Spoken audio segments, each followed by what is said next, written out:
cetera, et cetera.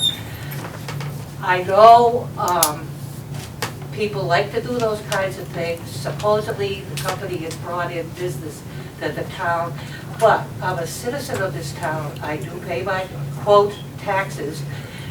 And I pay my taxes because I'm on a pension and I have to cut out on a lot of the goody things that I might be doing on the nights that this company is making all that noise. I could be going to the movies or doing something else. But because of, quote, of the economy, I stay home. And the only enjoyment I have, and the reason why I live where I live, is because of the quietness and the tranquility of the wild animals I can look at, and a lot of, just the quietness of the place. I would go and live in the city, which I have lived, but I decided to live out in, quote, the country, and that's why we built the type of house that we have, and also where we live. Our calls are not, nobody seems to really care.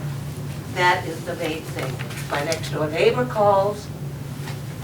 Frequently, we have other people that are calling also, but I have given up. My Don Quixote days are over. To hell with it. Because business takes over my kind of life that I wanted to live there. And I can't afford to sell it, and I can't afford to move any place else. And another thing is, the type of house I built, people who would want to live in it would want the peace and quiet and not have a $4.95 on certain days of the week and evenings next door. I've said my piece again, and I usually haven't. I usually come to all the meetings, and tonight I'm so pleased that I did come because I wasn't going to come to speak to these people. I have been a lone voice in this, but I'm going to still continue, I think, because I think people like me ought to have a right to voice my opinion on encroaching on my peacefulness in my life, and I'm too damn old to change. Thank you. And I don't think Mr. Marshall has done that much for the town, except put some lights up with a crane, and a crane on a bridge to have the snowmobiles pass over a river.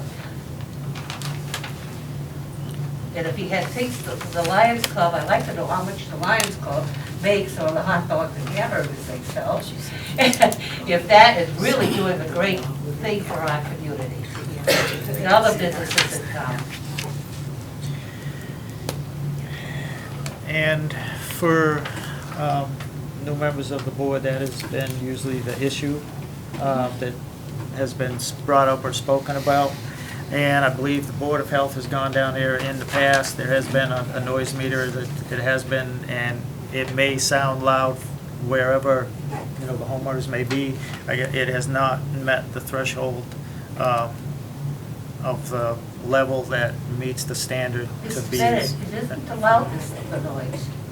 It's the type of noise that's very, it's really wearing, and also it's, I can't explain it, that hum is so irritating, but yet it isn't the loudness. The jet planes fly over the house with the things don't make sometimes the noises that this guy makes up there. That's so annoying. It isn't the loudness, it's the hum, I can't explain it, but it does, it's horrid. All right, anyone else? I just had questions on the dates for races. We have a list Schedule. generally, once it's finalized in the early spring, we provide a list of the dates to the police chief and to your office as well as I think the other boards that were CC'd on the letter. So do we have a final list of dates? We should, yeah. Yeah, I mean, that's something we can get very shortly. I think we're licensed for 10 events. How many are there going to be? There's going to be 8 this year. Well, it would be the same, it'd still be 10, asking for the 10. The other ones may be benefits or something. My only question was, for the police chief, or if any of the noise complaints are outside the I'm sorry, I didn't hear you. Or any of the noise complaints outside the normal scope of what we kind of No, have quiet? and you know, I'm glad you asked. All complaints are always answered. Okay. Carol has complained in the past, and she's right, she has this year, and she was a regular, and we would always go up there and check them. We've checked it several times on the noise meter. I mean, a couple of the complaints you read in there, I can hear the loudspeaker. Well, when they have a Friday night football game at Kansas, you can hear the loudspeaker. So I know it's an annoyance. It really is. Motorcycles have that tone or whatever, that constant or whatever, but it is what it is. He is licensed for it, it's his property, I mean, and I would support the license. I mean, there's nothing within the scope of the law that we can use to deter what he's doing, in my opinion. All right, any,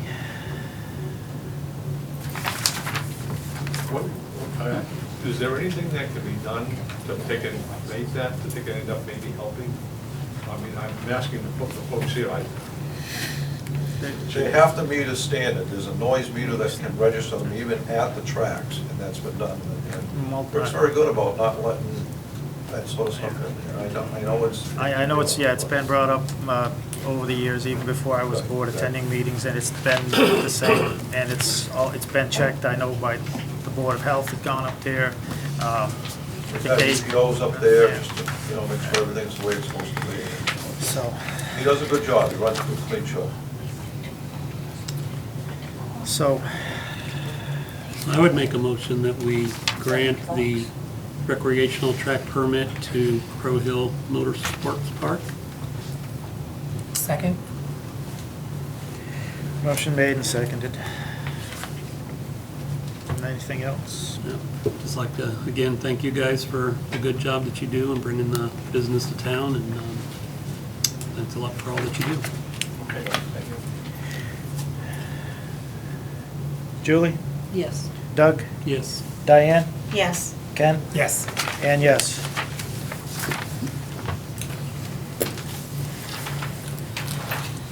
Is this a blue one?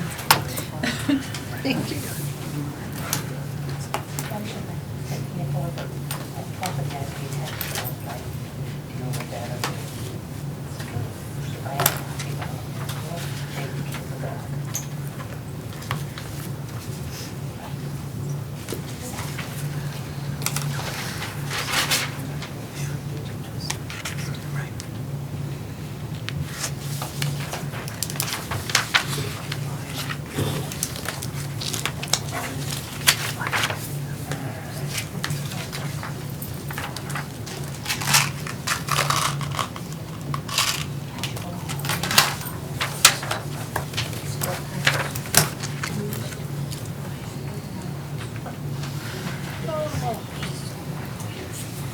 All right, we're all done. Thank you for coming. Thank you. Thank you.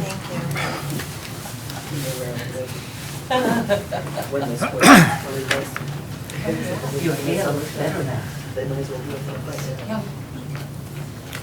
All right, next up is, and I believe this came before the board last spring. I know it was originally myself, former town coordinator Jeff Ritter, and others went and met with the mayor of Gardner and the chief of police about discussing the regionalization of dispatch of Templeton with Gardner. Gardner obtained a grant, did a study that projected making that move would save the town of Templeton was $92,000. And then last year, last spring, I think it came in front of the board and it was voted not to pursue it. When I came back, and you know, the budget thing started and stuff, and I thought it was worth revisiting and looking into it further and possibly pursuing it.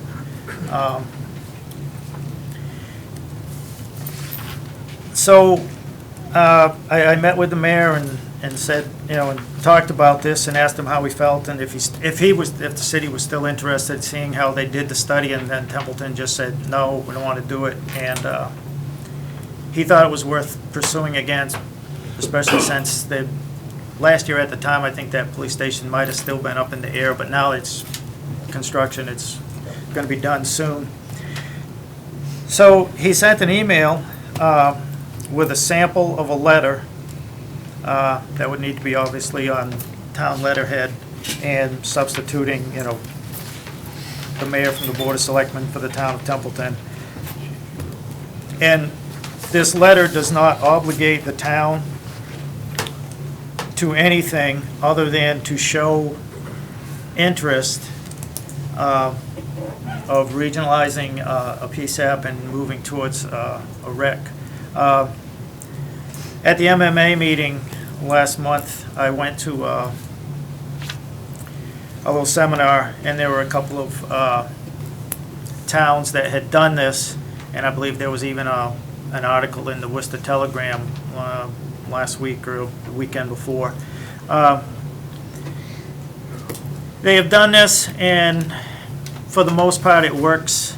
There are always little issues and things to work out and kinks, and it doesn't always work perfect, but two things I know that I got out of the seminar I attended was the towns saved money, and collectively the regional PSAP and moving to the rec, the dispatchers, they ended up getting more 911 grant funding than they were separately.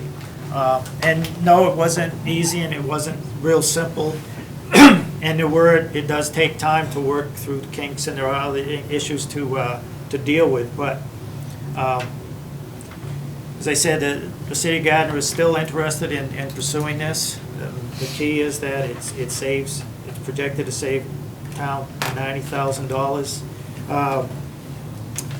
The town, I think of Barry, who regionalized with Rutland, I guess they do have some issues, but the town, when it had its own, used to spend, I think it was a little over $200,000, a little bit more, and it is now costing them $90,000. Again, there are some, the fire chief or police chief, they have patrolmen have, there are some issues, but it's not things that I don't think could be worked out.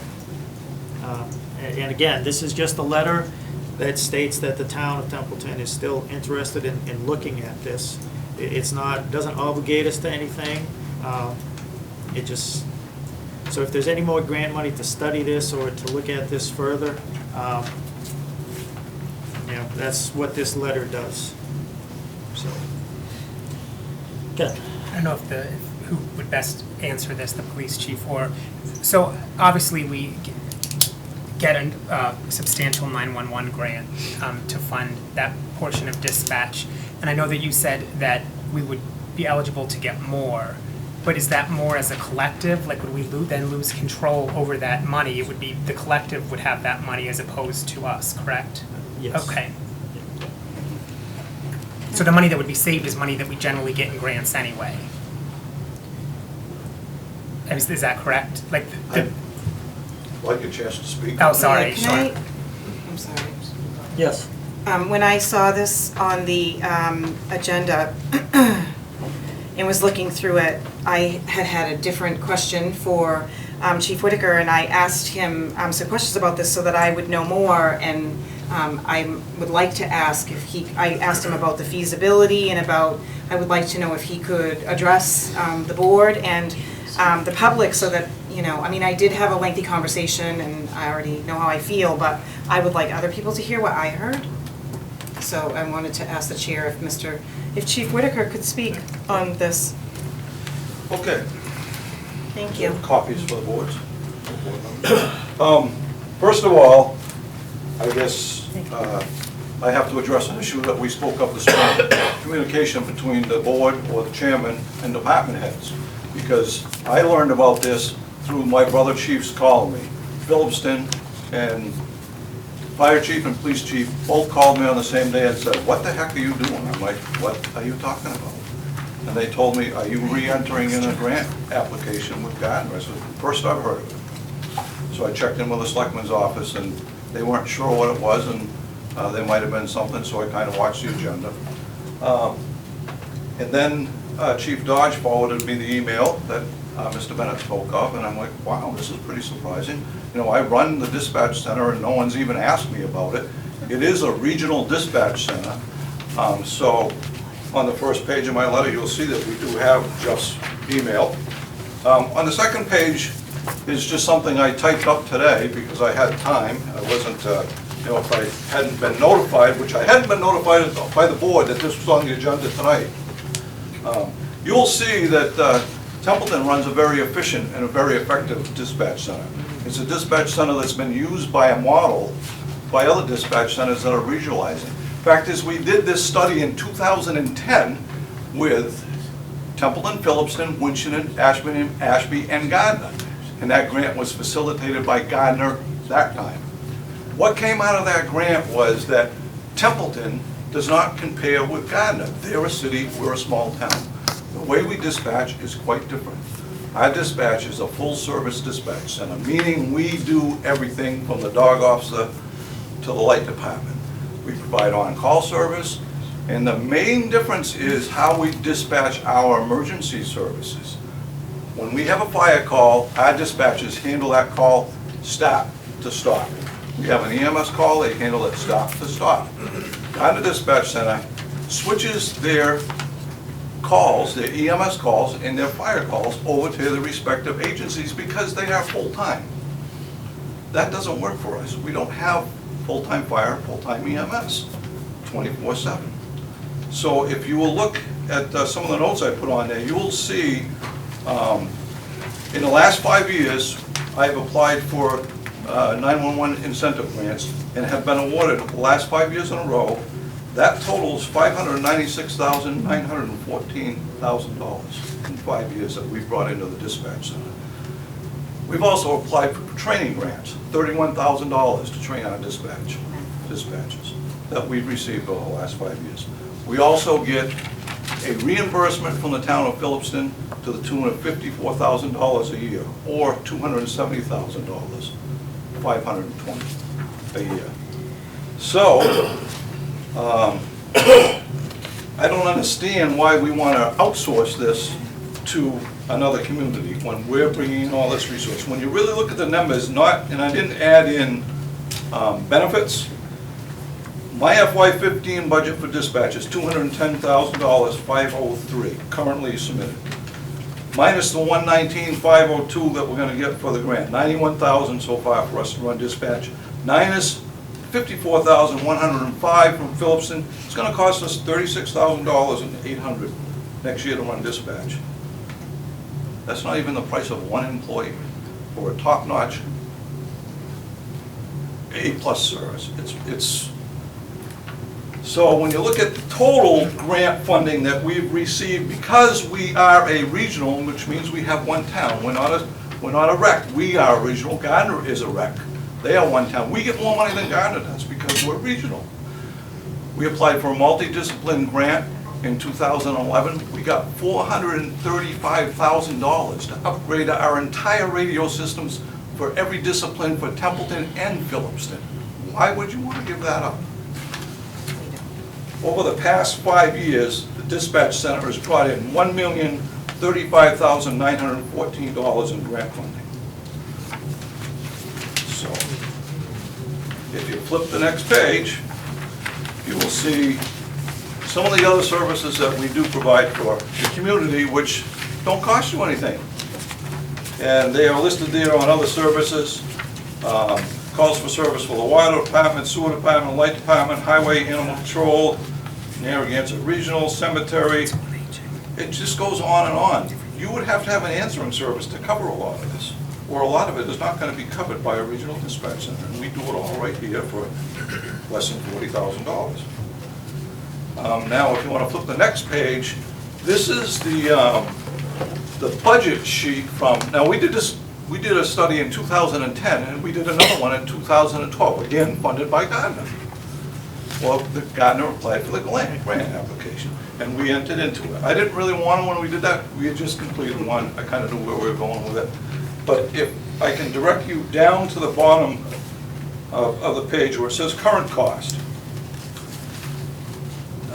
Where their figures come from, it's the facility that, the grant company that did this. They're saying it cost us $267,100 to run our dispatch center, which I disagree with that figure. But what I really want you to look at is the cost and savings per community, according to the grant people. Phillipston, according to this grant study, is going to save $18,893. Templeton's going to save $89,480. And Gardner's going to save $9,000. You mean Gardner's going to bring us over there, 2 towns over there, for $9,000? Or is this what Gardner wanted it to say? Yeah. And that's what it is. I recently met with all the chiefs involved in the dispatch center, and they all are adamantly against this. And I will not support it either. And the last page is the most recent article in the Telegram Gazette, listing all the problems that Barry and Rutland have had. Any questions? Yes.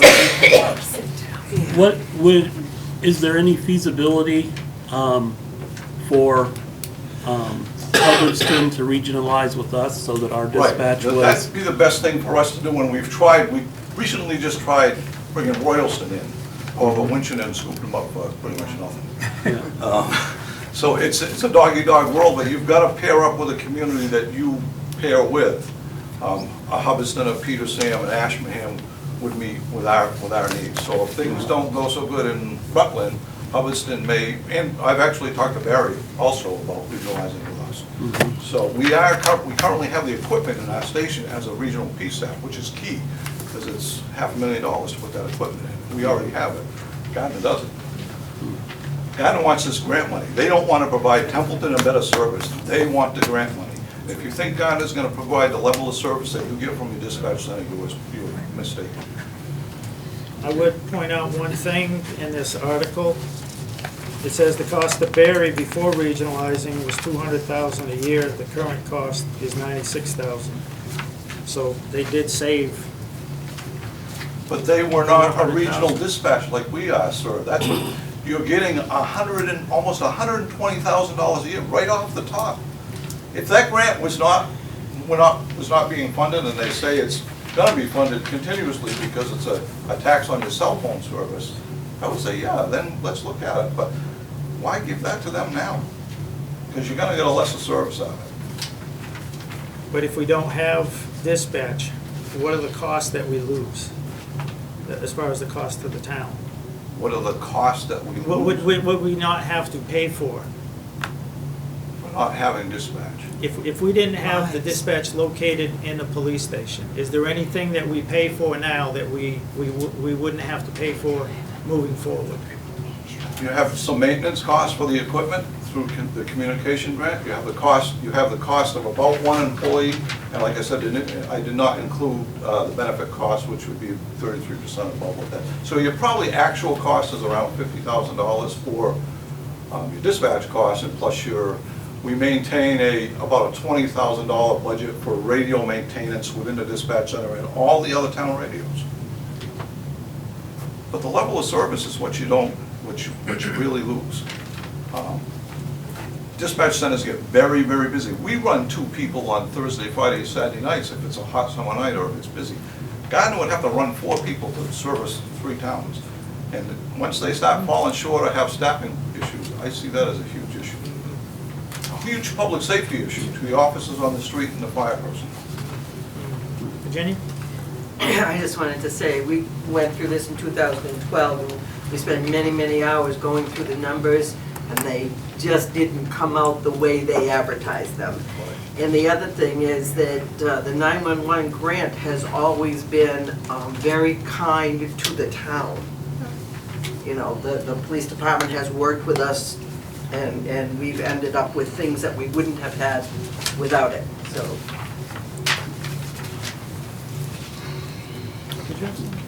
No. Yes. I just want to point out that we're also under contract with Phillipston, so you might incur legal fees that trying to break the contract if we tried to regionalize. Whenever that would end up. Oh. You know, and I what, think that's addressed in the I'd just like to say thank you, Chief Whitaker, for putting all that information together after I called. I appreciate that. so if I can, the numbers, you can add and subtract the numbers and come up with it, but what isn't really a tangible is this big section here of the other services that we're now leaving a gap for. Right. I mean, this Still is have to all, provide them all of somehow. that's, already baked into this, $50,000 that we're not seeing, so. That's correct. Yep, we'll save that 50, but how much is it gonna cost us to replace all of these services that the regional dispatch isn't going to take over? Mr. Chairman. You won't know that unless you look into it. Yes.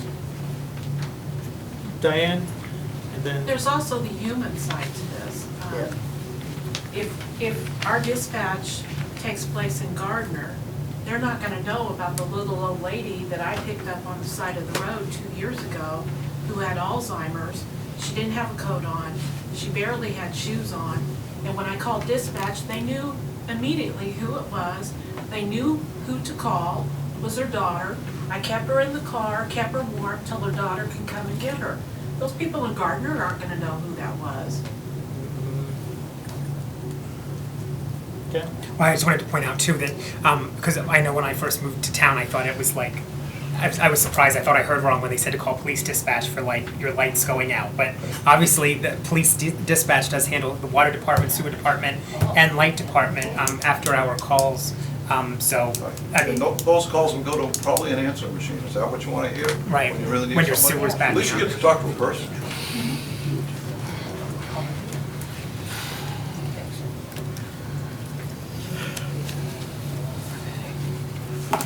Just one other thing, Mr. Chairman.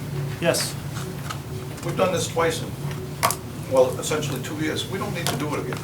I mean, I'm looking always, and in talks at the chiefs' meetings, and there may be other bigger, better avenues for us to come up with. And there may be eventually a community that we can pair with, that we can either bring to us, or we can go to them, and it'll work for us. But going to the city of Gardner is not working for us. How long before we run out of room? We're already there. That's another case. Virginia, did you? I was just gonna say, at the time we did this the last time, that we also talked to many of the employees in town, and they are all dead set against this kind of a move.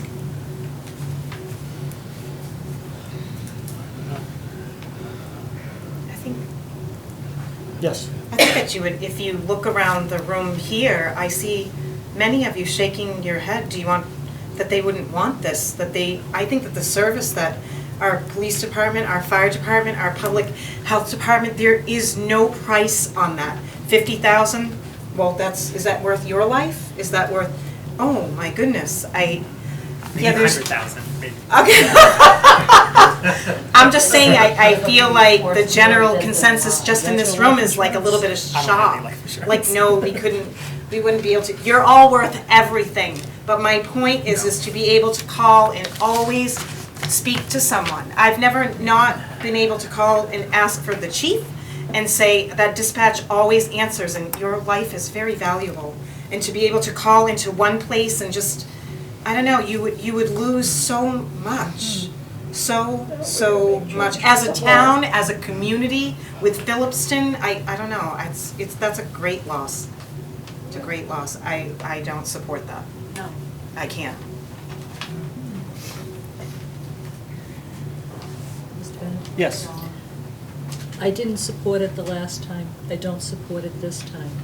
But there's going to be a point where we have to have, for lack of a better term, a come to Jesus moment about the cost of the services that we provide and how we're going to fund them.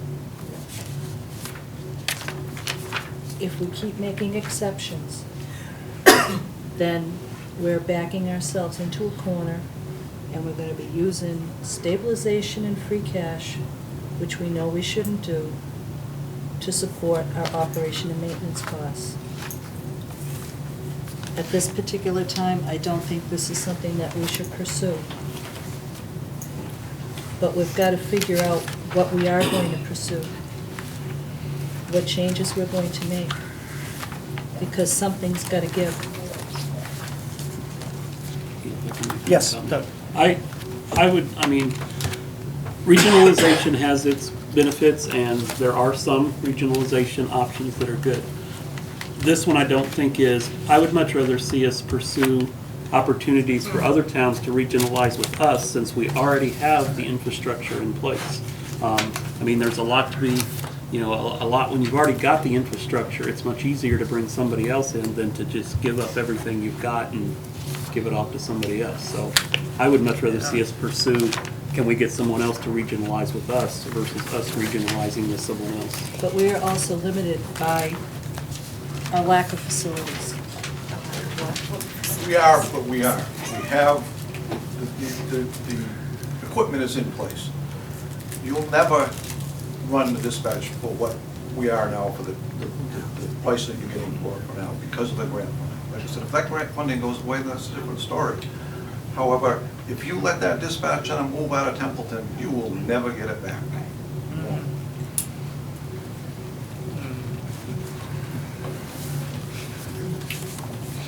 Anyone else?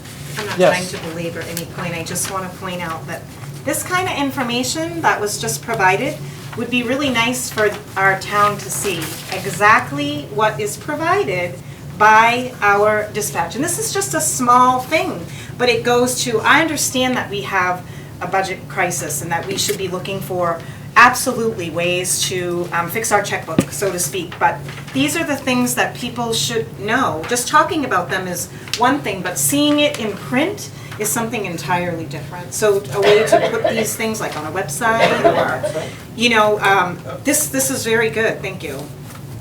That's all I wanted to say. The police department has a Facebook page, right, Dave? What's that? You guys have a We do have Facebook a page. page. Yeah, I think also on our town's website, it would be. The town has a Facebook page too. The town has a website though, and if Oh, the yeah. police I can department could have a have post. something on there and have just, you know what, FYI, this is, I mean, I'm gonna put this out there because I think that people really do appreciate you and appreciate what we have here, absolutely. But to just solidify that is a good thing. So when it comes up to a budget crunch and we say this is why we need this, they would be more informed or maybe more apt to say yes, because we don't wanna lose that. Yes, Dave. I'd just like to say, as a highway employee, at 2 o'clock in the morning, if I key on that radio, I can depend on what he's got behind that desk. There's no other way to look at it, other than we would all lose a lot if we lost that dispatch. Everybody in the town would be affected if we lost that. No doubt in my mind.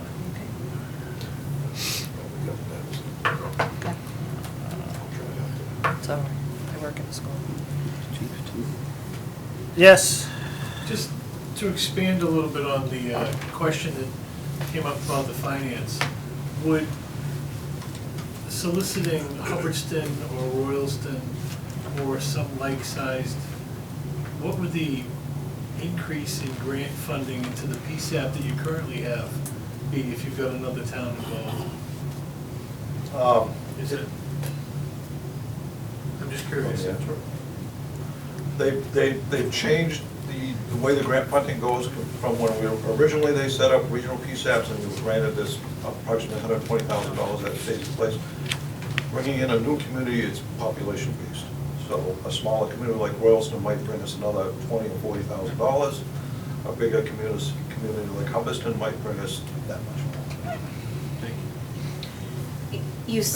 I'm sorry, can I just ask, in addition to that, have you, I know we sort of talked about this the other day, but you lost Royalston to Winchendon, is that right? But have you actively, I didn't know if you were asking this, actively pursued like Hubbardston to try to? I'm gonna meet with the Hubbardston Chief Wednesday, matter of fact. Well, thank you very much. Borders touch makes sense. I'm sorry, Beth? Our borders touch. Oh, right. It makes sense. I think the Hubbardston plow went by my house last night. Missed the town line. He was looking for Royalston. Hey, we've done it for them before. I know. All right, the next item, Selectman Farrell on a pilot program letter. I just have a few things to say, and I don't know if anyone will make a motion or act on it. But now that we've received the letter from Gerard Perry, Director of the Bureau of Accounts at the Department of Revenue, and he has determined that the water enterprise is run under Chapter 164 and has been operating under 164 since 2007. I feel it's in the town's best interest to take some action. I believe the first step that we should do is to assess a pilot payment to be paid by the water department. That a payment plan should be arranged and worked out to pay for assessments prior to FY14. I believe I forwarded you the section of Chapter 164, it's Section 47C, subsection J, which is about assessing a pilot payment. Also, according to the letter that we received from General Manager John Driscoll dated January 17th, 2014, the Water Department's fiscal operating budget is to be removed forthwith from the annual town meeting warrant as an article. Removal of the Water Department budget from approval by the voters at town meeting places the town and the Board of Selectmen in an untenable position. Last year, our town council determined that a vote of the water budget by the annual town meeting is essential in order for water invoices to be paid for by the town. The Board of Selectmen are required to sign off on water department vendor warrants and payroll warrants. That's when they're approved at town meeting. The Board of Selectmen could face hefty fines for signing a warrant that is not approved or funded by town meeting. I believe there is a solution to this conundrum. I believe that solution is that the Templeton Municipal Light and Water Plant should be responsible for processing their vendor and payroll warrants. Whatever action this board decides to take, I will not sign a vendor warrant nor a payroll warrant and place the town and myself at risk for litigation. I feel that there is time between now and July 1st for the Templeton Municipal Light and Water Plant to assume responsibility for processing their own payroll and vendor warrants, thus taking the liability and possibility of litigation off of the town and the Board of Selectmen.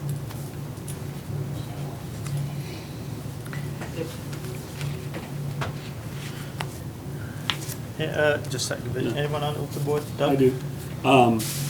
I agree that since we've gotten the letter from the DOR, that it makes reasonable sense that the Light and Water should take over paying the bills and the payroll for the water department. So I agree that that's a responsible thing to do since we have this letter from the DOR now.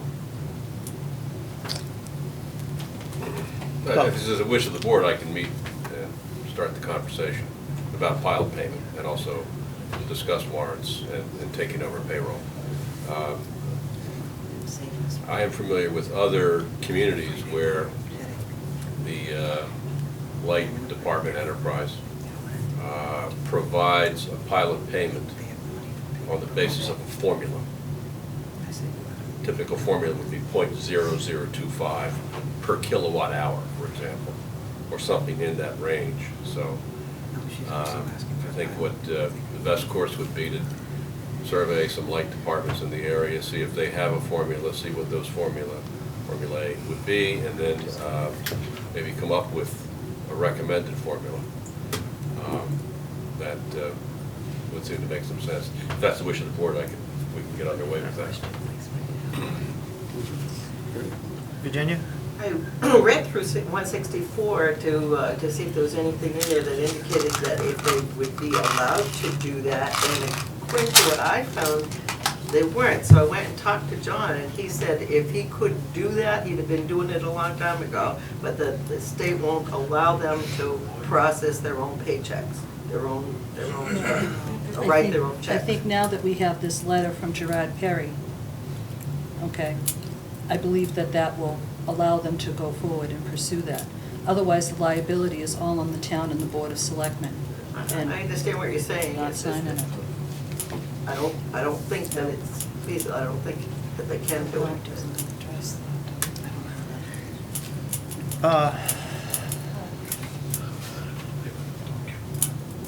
Yes. I've been going to the light and water meetings, and they have not been contributing to the town, but yet they expect the town to give them services. So in the real world, the business does not go and have their payroll done for nothing, or their bills paid for nothing. So that if this is what they want to do, they want to have all this work done for them, they need to come across and pay. The pilot is only in lieu of taxes. That doesn't cover the work that the girls do in the selectman's office or the treasurer does in his office. So it makes no sense. We've been doing it for too long for nothing, and I think it's a good thing to stop right now. Either they pay to have their services taken care of, or they do it themselves. You can't have your cake and eat it too. I also, there was, if I may speak, we were also notified as a board that we could not sign the warrants for water if it did not get approved at town meeting. That's why we had that other special town meeting at the end of June last year. Okay? Because that had to be approved before we could sign off on those warrants. Because we're Otherwise, we would, responsible for the debt. well, it's my signature, okay? I'm not gonna sign something that's gonna get me fined 10,000 by ethics, or get the town into hot water. I'm not doing it, okay? You don't want us to approve your budget at town meeting forthwith? Fine. Do your own work, because I'm not taking on that responsibility. I believe it's irresponsible to do that, put the town at that risk. So, as the town administrator offered to do, I'd entertain a motion for a vote to direct him to do, to survey area light departments, and to establish or propose a pilot formula, and then converse with the light department general manager, who could bring this forward to the commission to see if they could work something out, if anything. I mean, we have a position, an individual who do a lot of this administrative stuff, so. I would make that motion. Could we also add, though, in there to ask the town administrator to look into the legality of light and water being able to make those payments? Yeah. That way we know that yes, they can do it, or no, they can't do it. And then, you know, put forth what you think a reasonable pilot would be.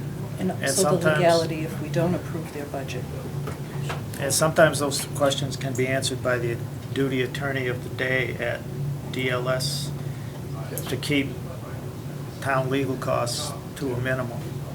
I mean, sometimes you might have to check with town council just to double check, and that might be, advisable to do, but there is a duty attorney to answer just some basic questions, and they can rattle off, oh yeah, this chapter, section of 164, blah, blah, blah, will say that. And it just saves spending some money on a legal town council if you don't have to. Yes, Wilfred. One of the models that you should look at, because there is only one other community that I'm aware of that has a municipal light company and a water company together. That's Littleton. And Littleton, their town warrant always ends up having their budget on it.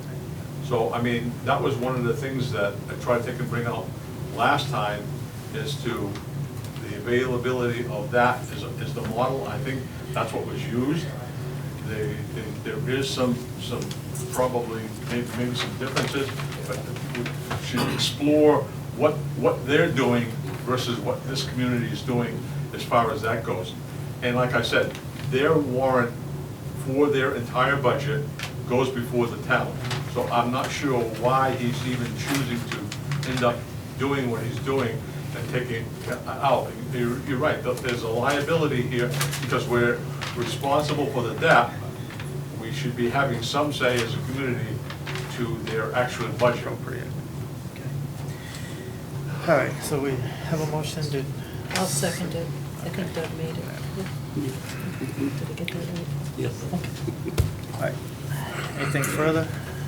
Julie? Yes. Doug? Yes. Diane? Yes. Ken? Yes. And yes. All right.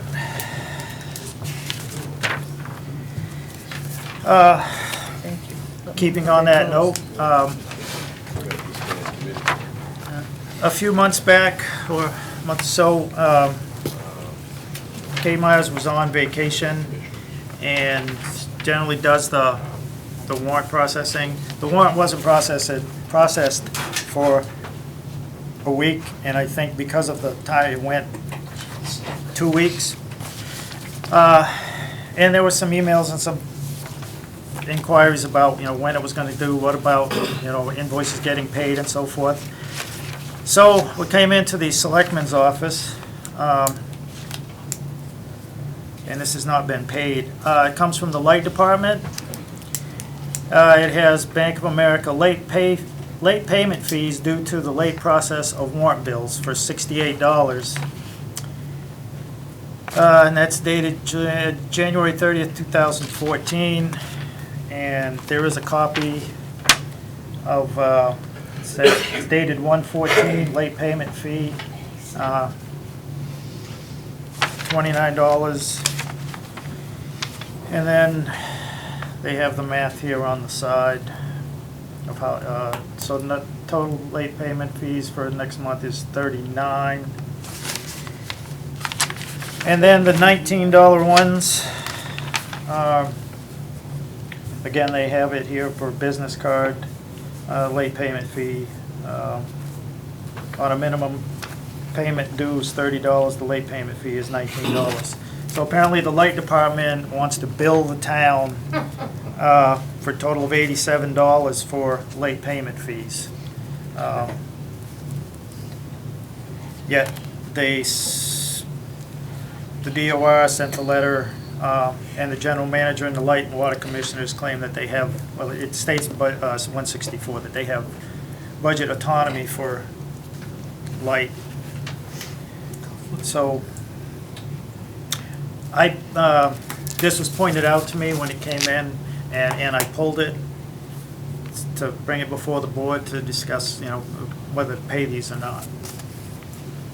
I think this just gives more credence to the fact that they should do their own payroll and warrants. That's all I'm gonna say. Yeah, and in that time period, they're not the only department that didn't get their bills paid on time. I mean, every department in the whole town suffered the same situation. It's nothing unique to them. I don't think they should get any kind of special compensation for it. How much, do you know, does anyone know how much the town incurred in late fees because of this? Well, Did not I know. picked up the phone and explained to people that, the girl that handles AP was stuck because of the weather. Right. It's unfortunately, can we work something out? They waive the fees. That's all you gotta do. Do we not have a second person that is able to process vendor warrants? We don't? Is a second person able, but they're not cross-trained because there's no time or money to do that?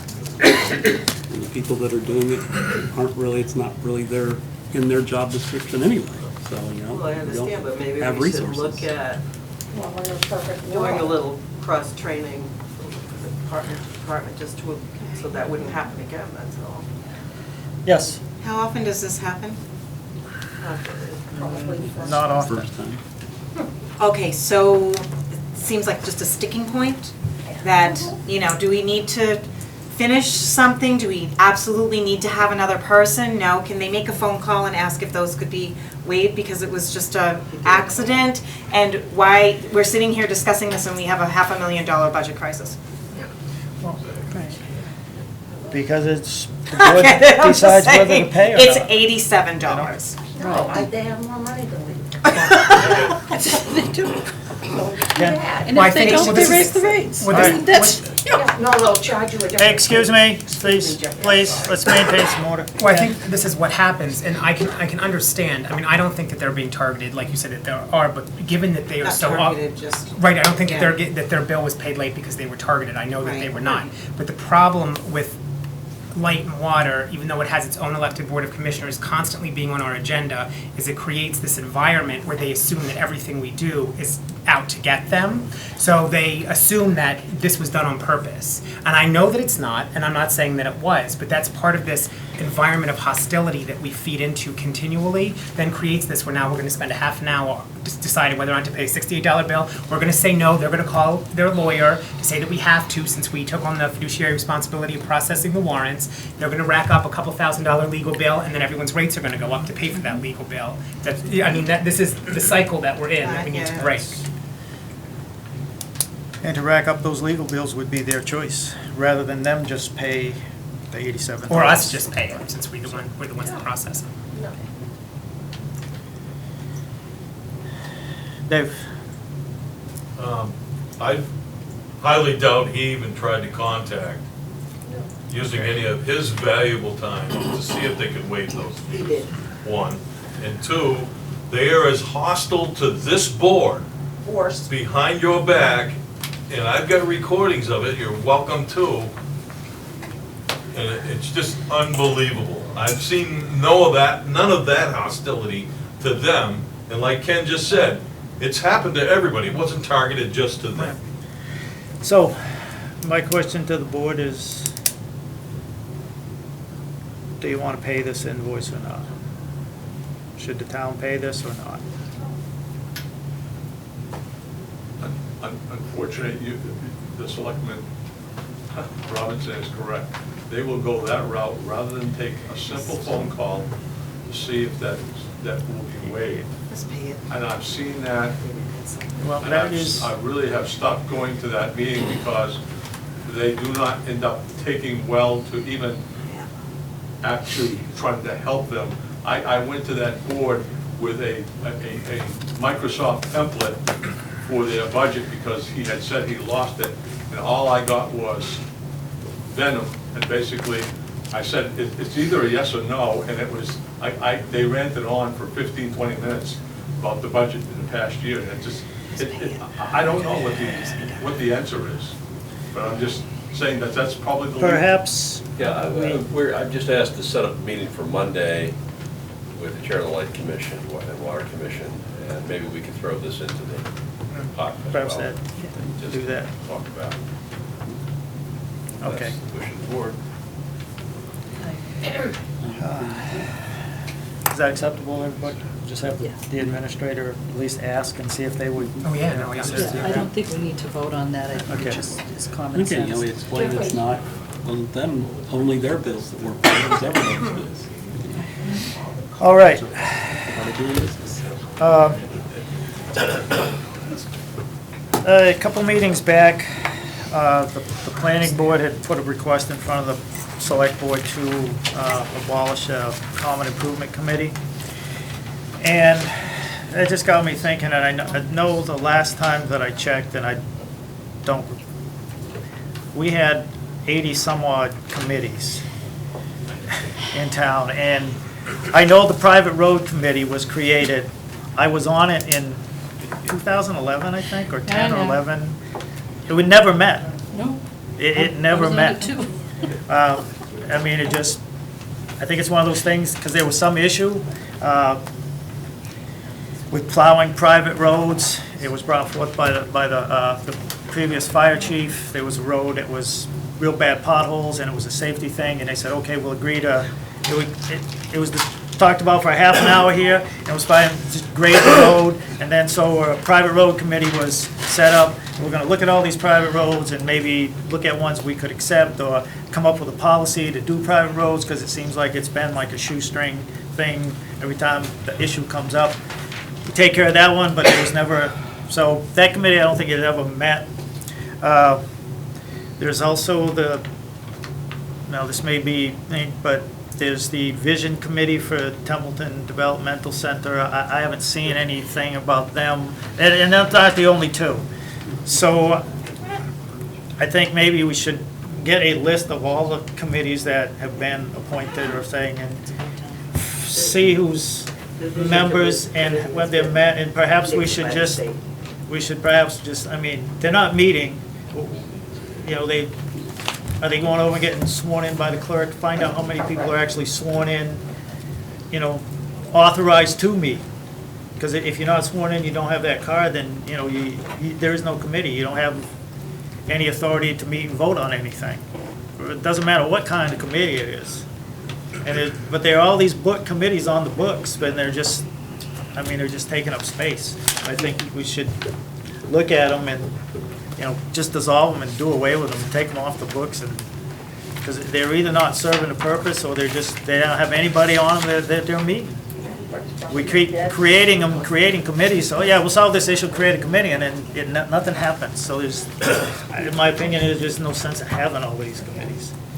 And we get to the point where we have a full-time administrator, half the stuff that ends up on this table now will end up on their desk, and we can concentrate on policy and budget and things that we're required to do by statute.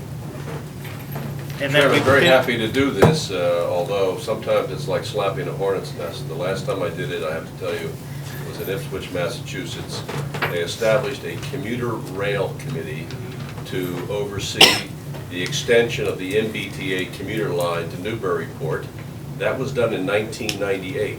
The commuter rail committee did not meet from 1998 until 2010, even though I asked them to meet, and I moved to town meeting to abolish them, and the chair of the committee got up, denounced me as a carpetbagger who